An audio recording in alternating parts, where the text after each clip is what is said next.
पाकिस्तान में एहसन इकबाल के नाम से एक नया साइंसदान पैदा हुआ है जो पहले सियासत में था।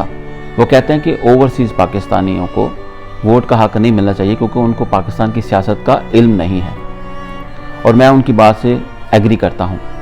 उसकी वजह यह है कि जो बैरून मुल्क पाकिस्तानी हैं उनको नहीं पता कि चोरी के पैसों से फ्लैट कैसे बनाने हैं, उनको नहीं पता कि ज़कात के पैसे कैसे खाने हैं, उनको नहीं पता कि हज के पैसे कैसे खाने हैं, उनको नहीं पता कि ज़लज़ले के पैसे कैसे खाने हैं, उनको नहीं पता कि कैसे नए नए तरीके करप्शन करने के लिए ईजाद करने हैं, उनको नहीं पता कि तोहफे में दिए गए हार कैसे खुद खा जाने हैं। इसलिए मैं उसकी बात से एग्री करता हूँ। ऐसी सियासत का बैरून मुल्क पाकिस्तानी को बिल्कुल पता नहीं है। ये जो बैरून मुल्क पाकिस्तानी हैं ये यहीं से गए हैं, उनको अब बेहतर पता है पाकिस्तान की सियासत का, क्योंकि उन्होंने दूसरे मुल्कों की सियासत देखी है, उसके साथ कंपैरिजन करते हैं, मुवाजना करते हैं, इसलिए वो आपसे बेहतर जानते हैं। थोड़ा होश के नाखून लें।